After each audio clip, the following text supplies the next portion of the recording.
వాక్య ధ్యానాంశము మరియ భర్త అయిన యోసేపు గుణాతిశయము.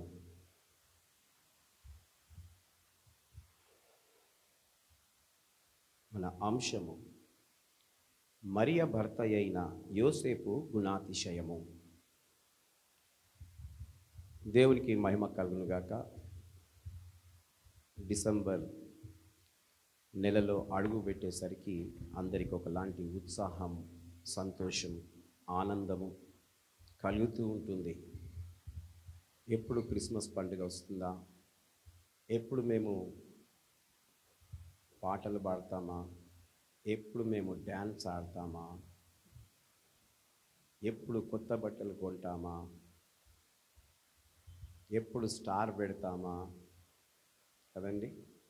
డిసెంబర్లో అడుగు పెట్టేసరికి ఒకలాంటి ఉత్సాహము, ఆందోళనలు, కొలడము, ఇవన్నీ కూడా క్రిస్మస్ సెలబ్రేషన్ వీధులలో ఎమ్మెల్యేలను వీళ్ళను ఆహ్వానించి ఈ యొక్క కార్యక్రమాన్ని జరిపించడానికి కుతూహలంగా ఉంటారు. అయితే దేవునికి స్తోత్రం. మరి ఆ కుతూహలము చాలా అవసరమే.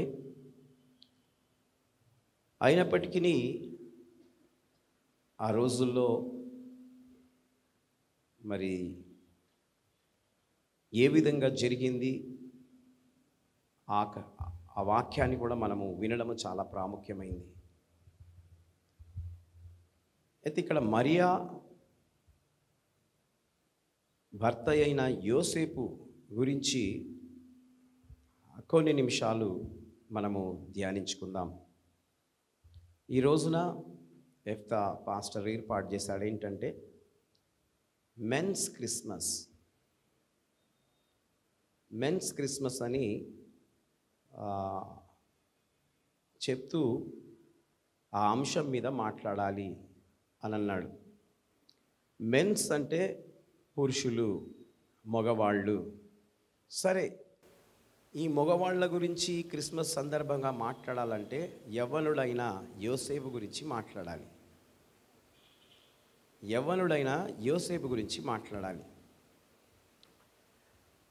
యేసుక్రీస్తు జనన విధం ఎట్లనగా ఆయన తల్లి అయిన మరియా యోసేపునకు ప్రదానము చేయబడిన తర్వాత వారిరువురు ఏకము కాక మునుపు ఆమె పరిశుద్ధాత్మ వలన గర్భవతిగా ఉండెను అని బైబిల్లో వ్రాయబడి ఉంది. దేవునికి స్తోత్రం కలుగునుగాక. ఏదైతే బైబిల్లో వ్రాయబడి ఉన్నదో అది ఖచ్చితంగా నెరవేరిందే. హల్లెలూయా. ఇది నెరవేరబోతుందా? నెరవేరిందా? నెరవేరింది. అయితే ఆయన ప్రధానము చేసుకున్నాడు. వారు ఏకము కాక మునుపు, అనగా భార్యాభర్తలైన వారు ఒకటి కాక మునుపు ఆమె పరిశుద్ధాత్మ వలన గర్భవతి అయింది. హల్లెలూయా. ఇది చరిత్ర సృష్టించింది.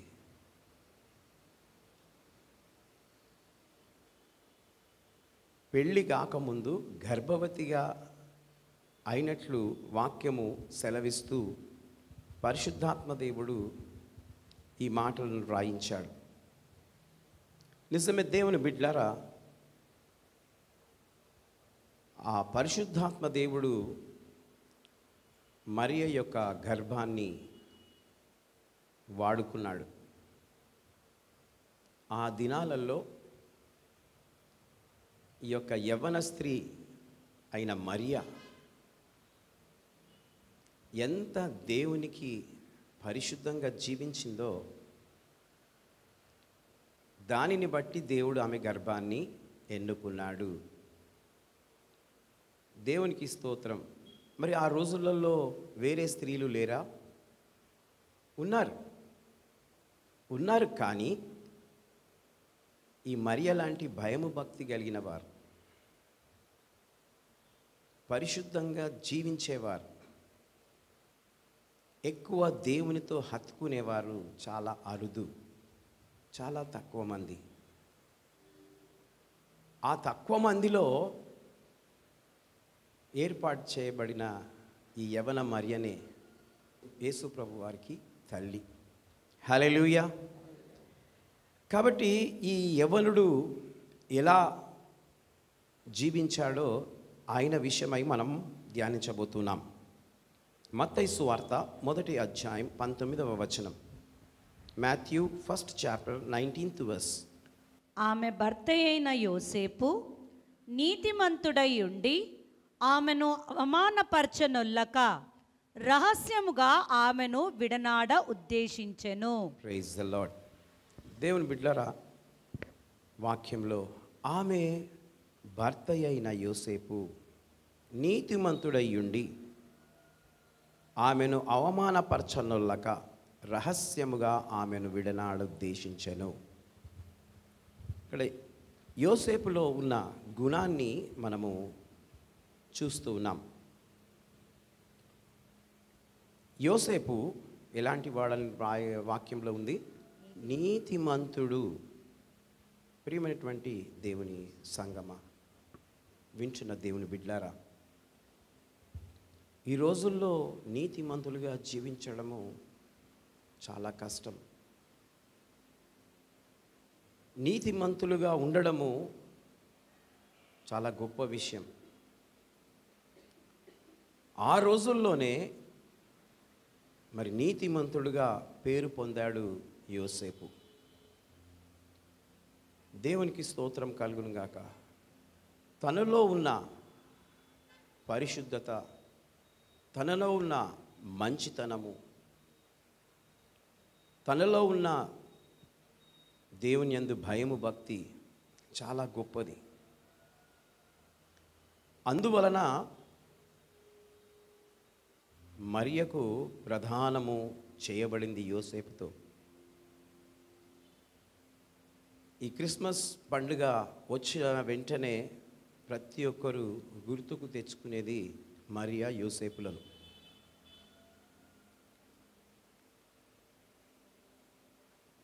ఈ రోజున మనము యోసేపు నీతిమంతుడని చెప్తూ ఆయనను పొగుడుతూ ఉన్నాం. మరి ఒక్కడే యోసేపు ఉన్నాడా? బైబిల్లో 5 మంది ఉన్నారు.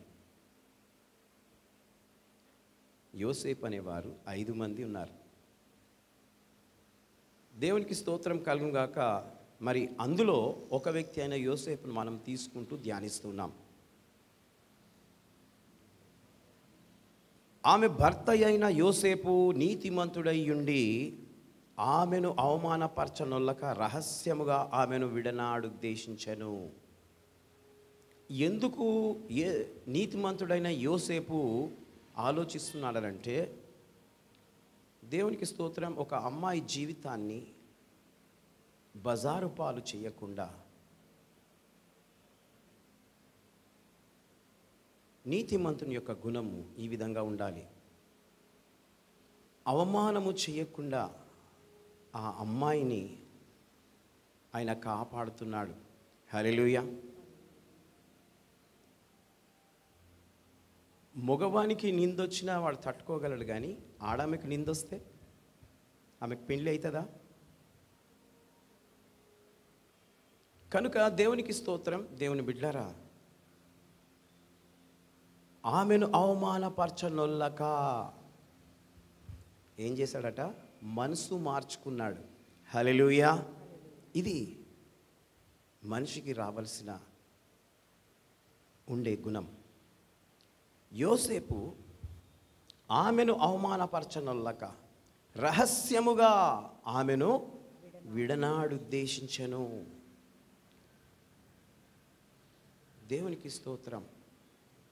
ఆమెతో మాట్లాడకుండా ఆమెకు దూరం అయిపోవడానికి ఆయన సిద్ధమైపోయాడు. దేవునికి స్తోత్రం, దేవుని బిడ్డలారా, ఏ పురుషుడైనా ఈ రోజుల్లో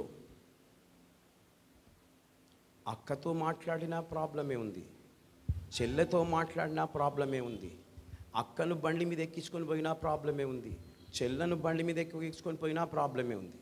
ఏమంటున్నారు ప్రజలు? అరే ఈమెను ఏం చేస్తుండో, ఈయన ప్రేమిస్తున్నాడో ఏమో, ఇట్లాంటి తిరిగి ఫస్ట్ ఆలోచన వచ్చేది అదే. కనుక దేవుని బిడ్డలారా, పురుషులారా, మీరు ఏ విధంగా ఉండాలో యోసేపును సాదృశ్యంగా తీసుకొని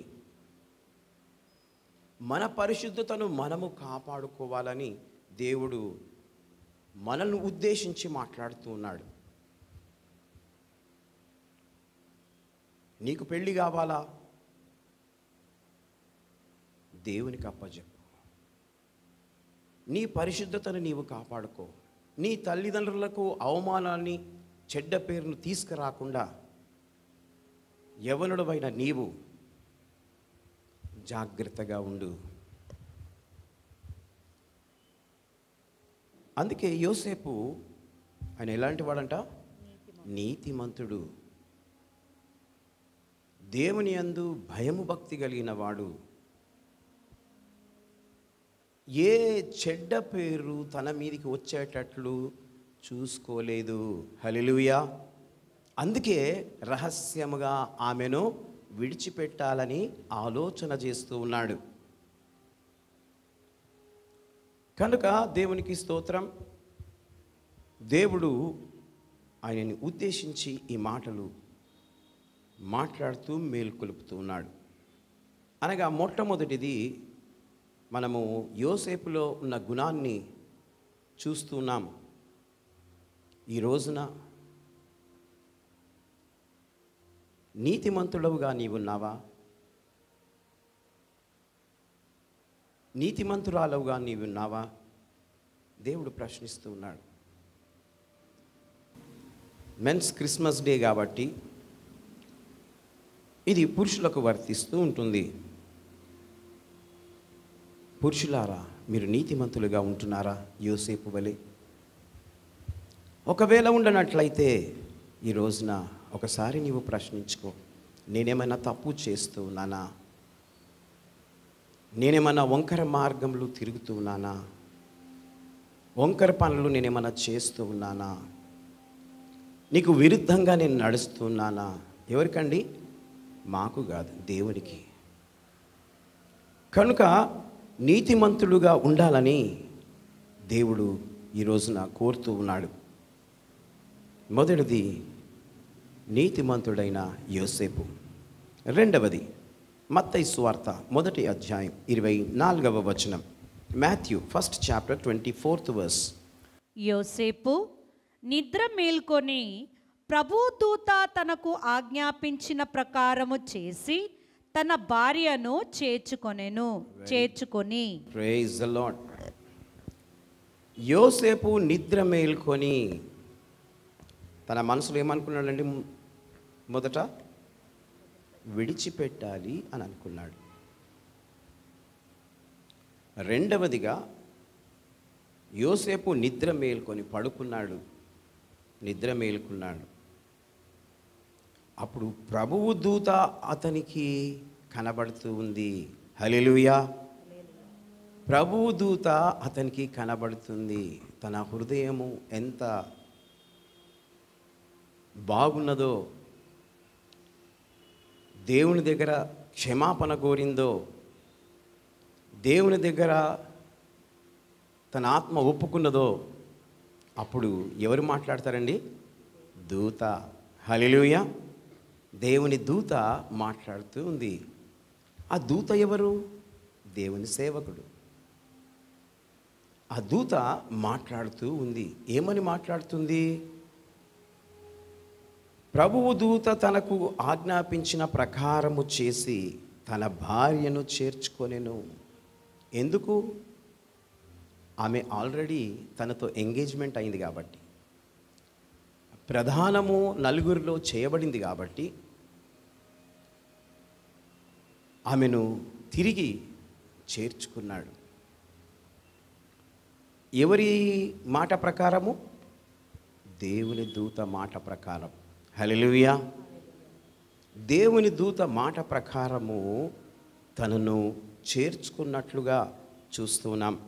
నిజమే, దేవుని సేవకుడు దేవునికి ఒక దూతగా పనిచేస్తూ ఉంటాడు. ఈ రోజుల్లో ఏం దూతలేమొచ్చి కనిపించవు.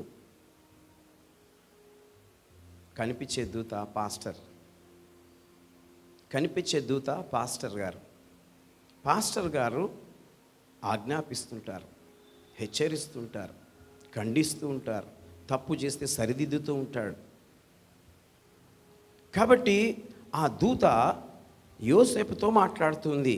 ఏమని మాట్లాడుతుంది అనంటే, చూడు యోసేపు, నీవు ఆమెను విడనాడాలని అనుకుంటున్నావు గనుక ఆ విధంగా చెయ్యకు.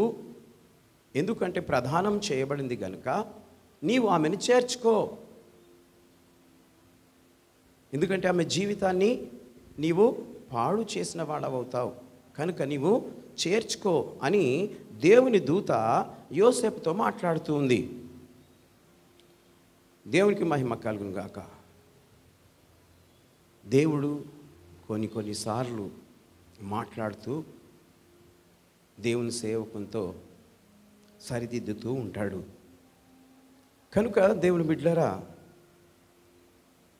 ఆ విధంగా ప్రధానము ఈ లోకంలో చేసుకున్న వారు, ఎంగేజ్మెంట్స్ అయిన వారి యొక్క వివాహాలు, రేపు వివాహం ఉందంటే ఈరోజు పెళ్ళి ఆగిపోయింది. రేపు వివాహం ఉంది అనగా ఈరోజు పెళ్ళి ఆగిపోయింది. ఒక ఆమెతో ఎంగేజ్మెంట్ చేసుకున్నాడు, ఇంకొక ఆమెను పెళ్ళి చేసుకున్నాడు. ఎంత భయంకరం చూడండి. నమ్మించి మోసం చేశాడు. వాళ్ళు ఇంట్లో సంబరాలను చేసుకున్నారు. చర్చిలో పెద్ద విందు ఏర్పాటు చేశారు. ఇక పెళ్ళికి ఒక్కొక్కరు వెళుతూ ఉన్నారు. అందులో నేను ఒకని, నేను కూడా ఆ పెళ్ళికి వెళ్ళాను.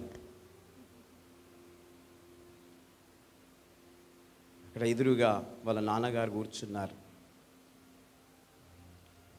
ఎన్ని గంటలకు వివాహము, ఇంకెవరు రాలేదు అని నేను అడిగాను.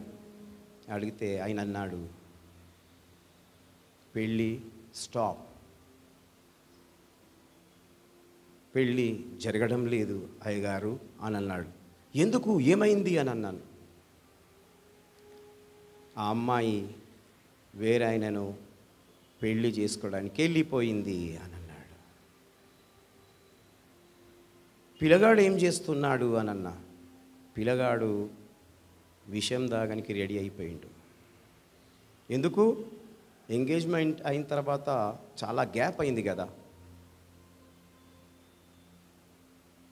దేవుని బిడ్డలారా, ఇలాంటి నేను ఒక్కటి ఎగ్జాంపుల్గా చెప్తున్నాను. ఎన్నో జరిగినాయి, ఎన్నెన్నో జరిగినాయి. కనుక మనము జాగ్రత్తగా ఉండాలి. మన కుటుంబంలో, మన సంఘములో మనము మంచి పేర్లు తెచ్చుకునే వారముగా, దేవునికి లోబడి జీవించే వారముగా యోసేపు వలె ఉండాలని దేవుని వాక్యం ద్వారా మీకు తెలియజేస్తూ ఉన్నాను. రెండవదిగా, ప్రభువు దూత యోసేపుతో మాట్లాడింది. మూడవది, మత్తయి సువార్త 2వ అధ్యాయం 14-15 వచనం. Matthew 2nd chapter 14th and 15th verse. అప్పుడతడు లేచి రాత్రివేళ శిశువును తల్లిని తోడుకొని ఐగుప్తునకు వెళ్ళి, ఐగుప్తులో నుండి నా కుమారుని పిలిచితివి అని ప్రవక్త ద్వారా ప్రభు సెలవిచ్చిన మాట నెరవేరబడినట్లు హేరోదు మరణం వరకు అక్కడ నుండెను. Praise the lord. రాత్రివేళ యోసేపుతో దేవుడు తిరిగి దూత ద్వారా మాట్లాడిస్తూ ఉన్నాడు. ఏమని మాట్లాడిస్తున్నాడనంటే, చూడు యోసేపు, ఆ యేసుక్రీస్తు ప్రభుల వారిని చంపడానికి చాలా ప్రయత్నాలు జరుగుతూ ఉన్నాయి. కనుక నీవు ఆ శిశువును తల్లిని తోడుకొని ఐగుప్తునకు వెళ్ళిపో. హల్లెలూయా.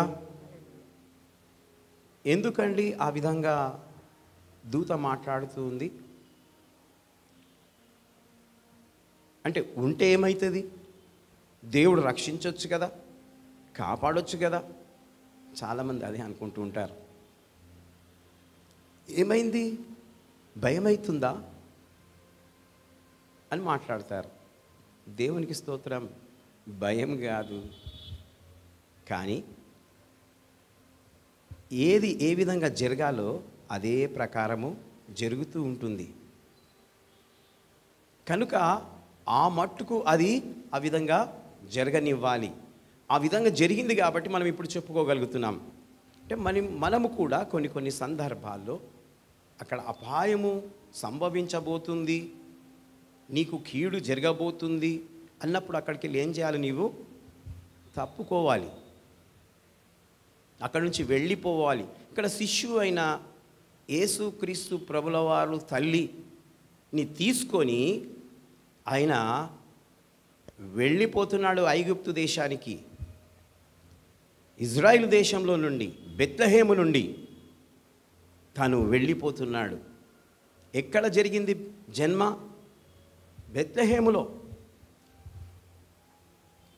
రాత్రివేళ శిశువును తల్లిని తోడుకొని ఐగుప్తునకు వెళ్ళి, ఐగుప్తులో నుండి నా కుమారుని పిలిపించి అని ప్రవక్త ద్వారా ప్రభువు సెలవిచ్చిన మాట నెరవేరబడినట్లు హేరోదు మరణము వరకు అక్కడనే ఉండెను.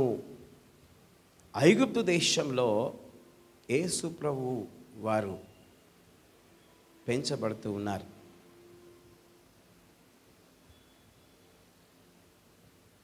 ప్రవక్త మాట ద్వారా అక్కడ విని, ఈ ప్రవక్త ఎవరు? దూతనే.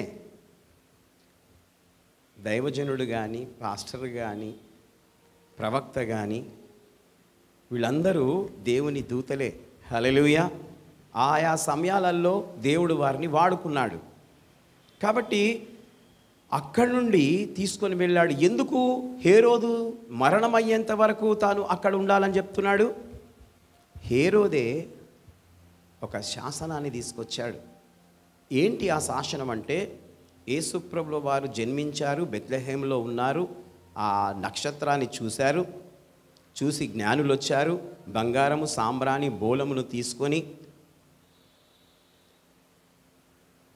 తిరిగి వాళ్ళు వెళుతూ ఉంటే హేరోదు రాజు అన్నాడు, మళ్ళీ వెళ్ళేటప్పుడు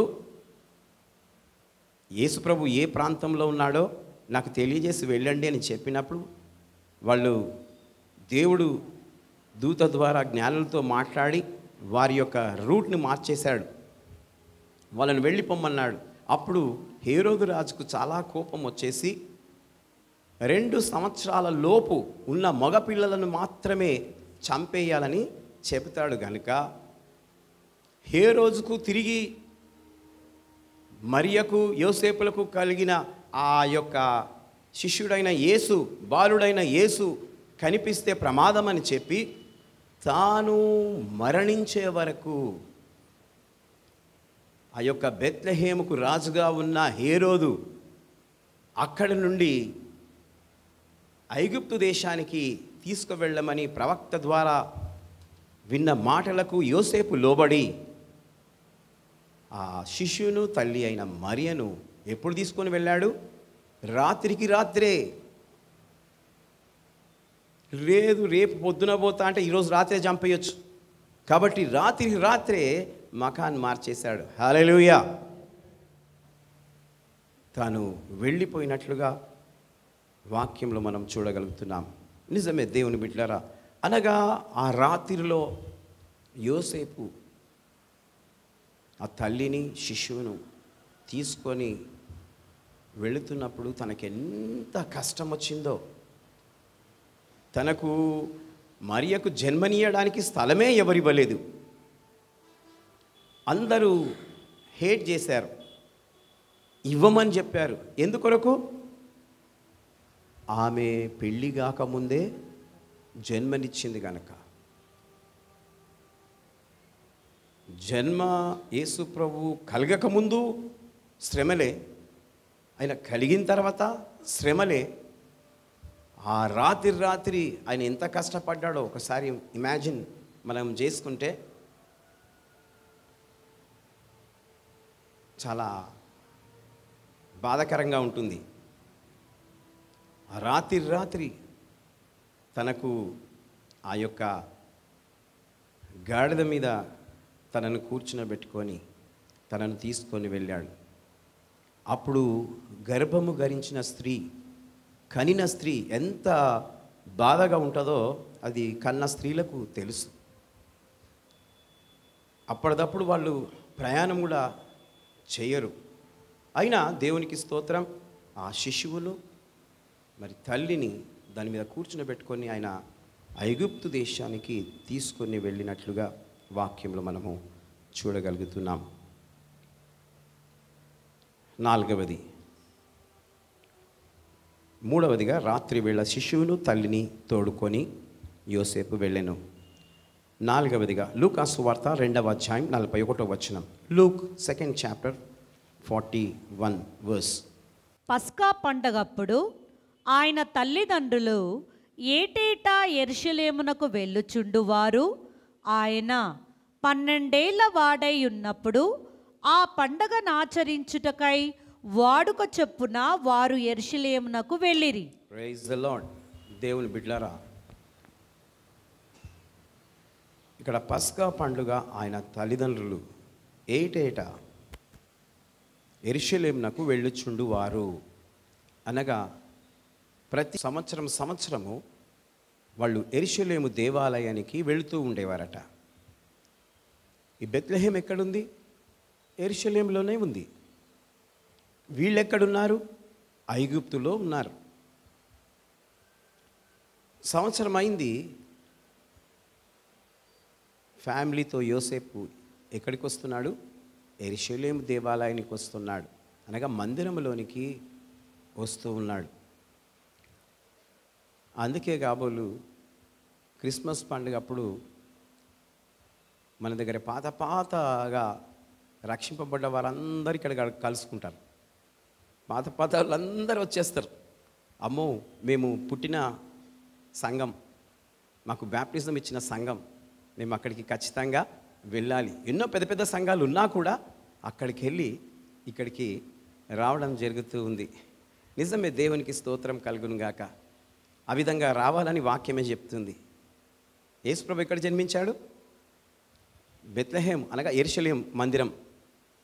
8వ ఏట యేసుప్రభుల వారిని సున్నతి చేయడానికి యెరూషలేం మందిరానికి తీసుకొచ్చారు తల్లిదండ్రులు. కాబట్టి ఆ మందిరాన్ని మర్చిపోలేదు. వాళ్ళు అక్కడ కూడుకుంటూ దేవుణ్ణి ఆరాధిస్తూ ఉన్నారు. హల్లెలూయా. కనుక దేవుని బిడ్డలారా, వాళ్ళు ఏటేటా కలుసుకున్నారో ఏమో కానీ మనమైతే ప్రతి ఆదివారం కలుసుకుంటాం. హల్లెలూయా. ప్రతి ఆదివారం కలుసుకోవడం చాలా మంచిది. ఎందుకు? దేవుని మాటలను వినగలుగుతాం. దేవుని మాటలను వినగలుగుతాం. ఎందుకంటే ఏటేటా కలుసుకున్నప్పుడు ఎన్నో దేవుని మాటలను వినలేరు. కనుక ప్రతి ఆదివారము దేవుడు మనని దేవుని మందిరంలో కనబడాలని చెప్పాడు. కనుక ప్రతి ఆదివారం మనము దేవుని ఆరాధిస్తూ దేవుని మాటలను శ్రద్ధగా వినగలుగుతున్నాం. దాని తర్వాత చదవమ్మా, దాని మీది. యెరూషలేమునకు వెళ్ళుచుండువారు. ఆయన 12 వాడై ఉన్నప్పుడు ఆ పండగనాచరించుటకై వాడుక చొప్పున వారు యెరూషలేమునకు వెళ్ళిరి. ఆ దినములు తీరిన తర్వాత వారు తిరిగి వెళ్ళుచుండగా బాలుడైన యేసు యెరూషలేములో నిలిచెను. Praise the Lord. అనగా యెరూషలేము అనగా శాంతికి నిలయము అని వాక్యంలో వ్రాయబడ్డది. అనగా మనుషులకు శాంతి కావాలి అని అంటే వాళ్ళు దేవుని మందిరానికి రావాలి. హల్లెలూయా. దేవుని మందిరములో దేవుని శాంతి దొరుకుతుంది. బాలుడైన యేసు 12 ఏండ్ల వాడైనప్పుడు తను మందిరంలో తాను ఉంటూ దేవుణ్ణి స్తుతిస్తూ ఆ పరలోకం గురించి తను ప్రజలతో మాట్లాడుతూ ఉండేవాడు. అంత చిన్న వయసులోనే తను పరలోకం గురించి చెప్తూ ఉండేవాడు. అనగా ఆయన దేవుని కుమారుడు గనక ఆయనకు ఆ జ్ఞానము దేవుడు ఇచ్చాడు. ఈ రోజుల్లో మన సంఘములో కూడా చాలామంది చిన్నవాళ్ళు దేవుని కొరకు చక్కగా సిద్ధపడుతూ ఉన్నారు. వాళ్ళు కూడా, నేను చెప్పాను సన్ని కూతురికి పాంప్లెట్స్ ఇచ్చాను, ఇచ్చి అందరికీ పంచమ్మా అన్నాను. అందరికీ పంచింది. హల్లెలూయా. అనగా దేవుని బిడ్డలారా, ఒక్కొక్కసారి హదస్థం లేపుతాను, ఒక్కొక్కసారి స్వీటీని లేపుతాను, పంచమని చెప్తాను. అనగా వాళ్ళు ఆ పని చేస్తారు. ఏ వయసులో చేస్తున్నారు? ముసలోళ్ళు అప్పుడు చేస్తుర్రా? రిటైర్డ్ అయినాక చేస్తుర్రా? నో నో నో నో, చిన్న వయసు నుండే. దేవుని బిడ్డలారా, దేవుడు యేసయ్య బాలుడుగా ఉన్నప్పుడు తను యెరూషలేము మందిరములో తను దేవుని యొక్క పరిచర్యలో తను పాల్గొందినాడు కనుక అందుకే సండే స్కూల్ పెట్టబడింది. సండే స్కూల్ ఎందుకు పెట్టబడింది? చిన్న వయసులోనే చిన్న పిల్లలకు మనము దేవుని యొక్క వాక్యంలో ట్రైనప్ చేయాలి. కనుక దేవుడు మరి ఈ యొక్క మందిరములో నిలిచినట్లుగా వాక్యంలో చూస్తున్నాం.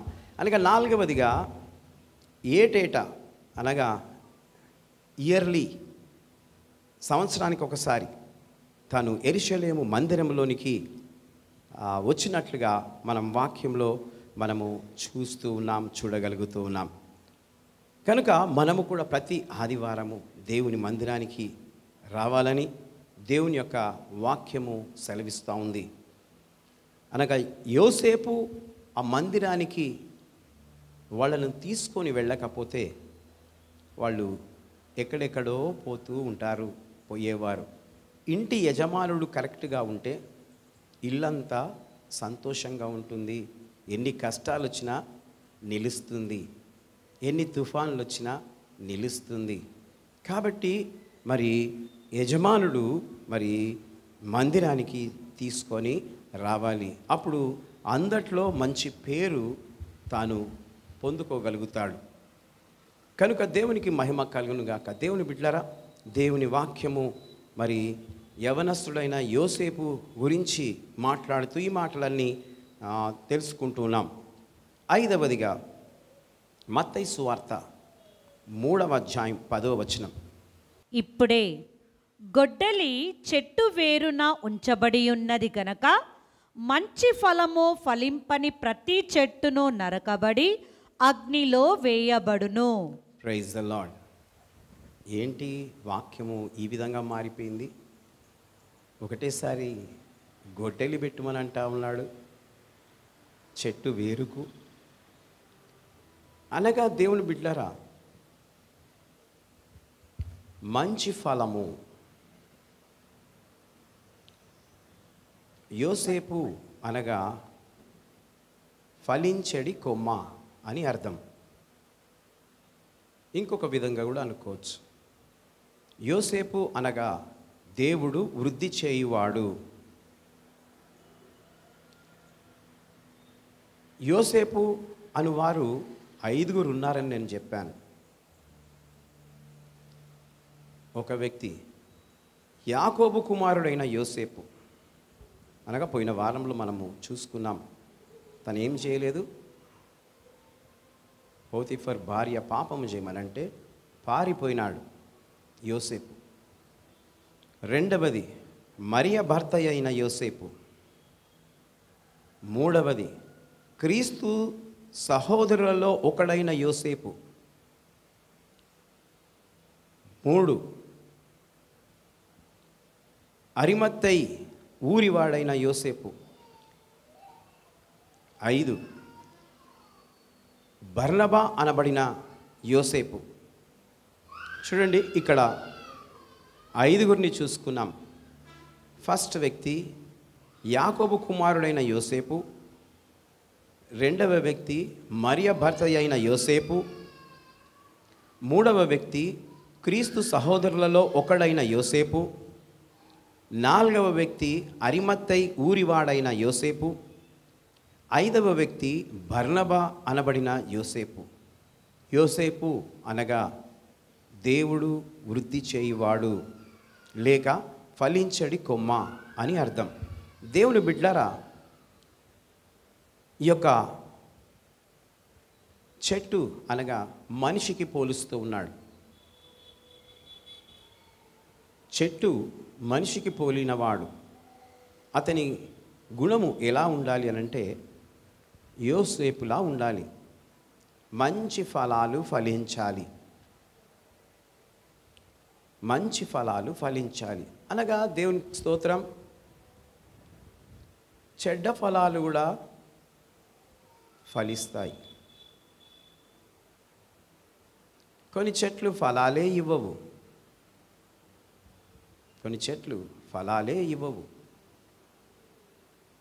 మంచి చెట్లు ఫలాలు ఇస్తాయి. ఈ మంచి చెట్టుకు కావలసింది ఎరువు, నీరు, ఎండ. ఇవి ఎప్పుడైతే ఉంటాయో ఆ చెట్టు మంచిగా ఫలిస్తుంది. కనుక దేవుడు మరి చెట్టును పోలుస్తూ మాట్లాడుతున్నాడు. ఒకవేళ ఆ చెట్టు ఫలించకపోతే,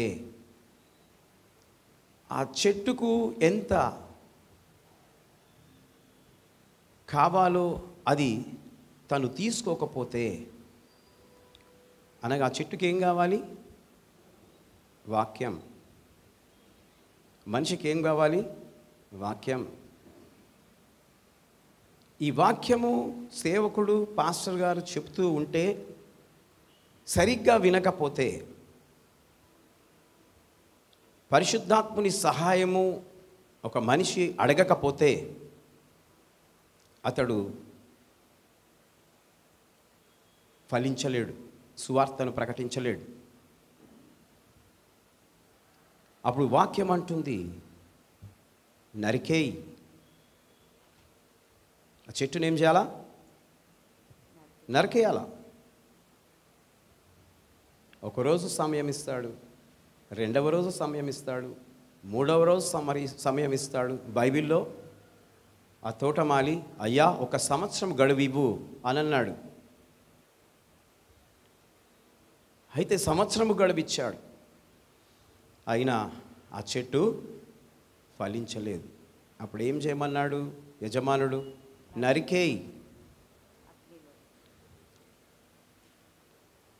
అందుకే ఇప్పుడే గొడ్డలి చెట్టు వేరున ఉంచబడి ఉన్నది గనుక మంచి ఫలము ఫలింపని ప్రతి చెట్టును నరికి ఎక్కడ వేయాలమంటున్నాడు?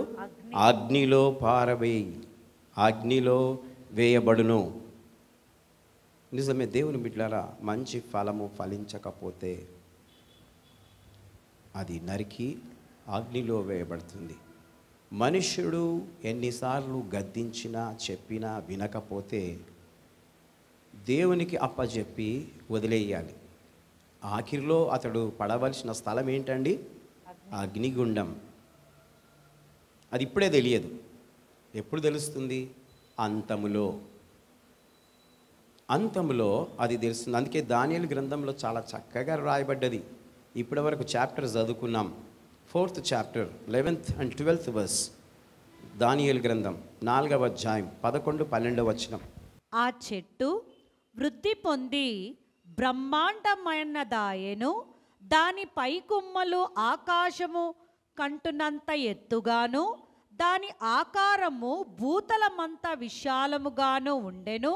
దాని ఆకులు సొగసుగాను, దాని పండ్లు విస్తారముగాను కనబడెను. అందులో సమస్త జీవకోట్లకు చాలునంత ఆహారముండెను. దాని నీడను అడవి జంతువులను పండుకొనెను. దాని కొమ్మలలో ఆకాశ పక్షులు కూర్చుండెను. సకల మనుషులకు చాలునంత ఆహారము దాని అందుండెను. హల్లెలూయా. ఎంత చక్కటి మాట దేవుడు దానియేలు గ్రంథంలో రాశాడు. ఆ చెట్టు విస్తరించిందంట, మంచి ఫలాలు ఫలించిందంట, అది ఆకాశమంత ఎత్తుగా ఎదిగిందట. ఒక వ్యక్తి ఆత్మీయ జీవితము ఆ విధంగా ఎదగాలి. హల్లెలూయా. ఆ చెట్టు కింద అనేక పక్షులు, జీవరాశులు నివసిస్తున్నాయి. ఆ నీడకు అనేకులు ఆ ఫలాలను భుజిస్తూ ఉన్నారు. హల్లెలూయా. దేవుని బిడ్డలారా, ఆ విధంగా ఒక వ్యక్తి ఫలించాలి. యోసేపు ఆ రోజు మరి తను, నా పేరు ఏమైపోతుందో ఈ మరియను చేసుకుంటే, నన్ను ఎవరు ఏమేమి అనుకుంటారో అని దిగులు పడ్డాడు. అందుకే తాను రహస్యంగా వదిలేయాలనుకున్నాడు. కానీ పరిశుద్ధాత్మ దేవుడు తన దూతను పంపించి తనను సరిచేశాడు. ఈ రోజుల్లో సరి చేస్తే సరిగా అయ్యేటోళ్ళు లేరు, మాట వినడం లేదు. ప్రియమైనటువంటి దేవుని బిడ్డలారా, అప్పుడు జరిగిన సంగతి ఇప్పుడు చెప్తున్నాను. ఎవరైతే లోబడతారో వారి జీవితము చక్కగా, సంతోషంగా, ఆనందంగా ఉంటుంది. వినరో వారి యొక్క జీవితము పతనమైపోతుంది. 4 రోజులు ముచ్చట అని చెప్పి సంతోషపడతారు, అయిన తర్వాత జీవితకాలం అంతా ఏడుస్తారు. కనుక మొక్కై ఉన్నప్పుడే దాన్ని వంచాలి, మొక్కై ఉన్నప్పుడే దాన్ని వంచాలి. పెరిగిన తర్వాత వంచితే వంగదు, విరిగిపోతుంది, జీవితమే విరిగిపోతుంది. కనుక దేవునికి స్తోత్రం. దేవుని బిడ్డలారా, అందుకే ఒక సామెత ఉంది, అన్నీ ఉన్న ఆకు అణిగి మణిగి ఉంటుంది, ఏమి లేని ఆకు ఎగిరెగిరి పడుతుంది. ఆకులో అన్నం ముద్ద పెడితేనే ఉంటుంది, అది అన్నం ముద్ద లేకపోతే ఎగిరిపోతుంది. ఆ అన్నం ముద్ద తినే అదృష్టము ఉండాలా. హల్లెలూయా. కనుక దేవుని బిడ్డలారా, మంచి ఫలము ఫలించని చెట్టు వేరున గొడ్డలి ఉంచబడి ఉన్నది. అంటే మనం ఏం కావాలా? మంచి ఫలాలు ఫలించాలి, మంచి ఫలాలు ఫలించాలి. మంచి ఫలము ఫలించకపోతే ఎప్పుడో ఒకసారి గొడ్డలు వేరున పడుతుంది. కనుక దేవునికి స్తోత్రం. ఈ రోజున దేవుడు చక్కటి మాటలను మాట్లాడుతూ మన ఆత్మీయ జీవితంలో మంచి వాక్యాన్ని ఇస్తూ ఉన్నాడు. యోసేపు యవనస్తుడై ఉండి తను ఏ పొరపాటు చేయకుండా ఫలించడి కొమ్మ వలె తను ఫలించాడు. ఆ చెట్టు కిందికి ఎన్నో పక్షులు, ఎన్నో జీవరాశులు మంచి ఆ చెట్టు నుండి ఫలాలు, ఆహారాన్ని అనేకులకు ఆ చెట్టు పంచిపెట్టినట్లుగా దానియేలు గ్రంథంలో మనం చూసాం. కనుక ఈ రోజున నీవు కూడా అదే విధంగా ఉండాలని, మంచి పేరును నీవు సంపాదించాలని, అందరిలో మంచితనాన్ని నీవు పెంపొందించుకోవాలని ఈ మాటలు తెలియజేస్తున్నాను. దేవునికి మహిమ కలుగును గాక. మరి ఈ రోజున మన అంశము మరియా భర్త అయిన యోసేపు గుణాతిశయములను మనము ధ్యానించాం. మొట్టమొదటిది ఆయనలో చూసుకున్న గుణం ఏంటంటే నీతిమంతుడైన యోసేపు. రెండవది ప్రభువు దూత యోసేపు. రాత్రివేళ మూడవది రాత్రివేళ శిశువును తల్లిని తోడుకొని పోయిన యోసేపు. నాలుగవది ఏటేటా మందిరమునకు యోసేపు తీసుకొని వచ్చెను. ఐదవది మంచి ఫలం అయిన యోసేపు. దేవునికి స్తోత్రం. 5 గుణాతిశయాలను మనము ఈ రోజున యోసేపులో నుండి చూసుకున్నాం. అదేవిధంగా మనం ఉండాలని, యోసేపు వలె జీవించాలని, నీతిమంతులముగా ఉండాలని ఈ మాటలు చెప్తూ ముగిస్తున్నాను. దేవుడు ఈ మాటలు దీవించి ఆశీర్వదించును గాక. May God bless you.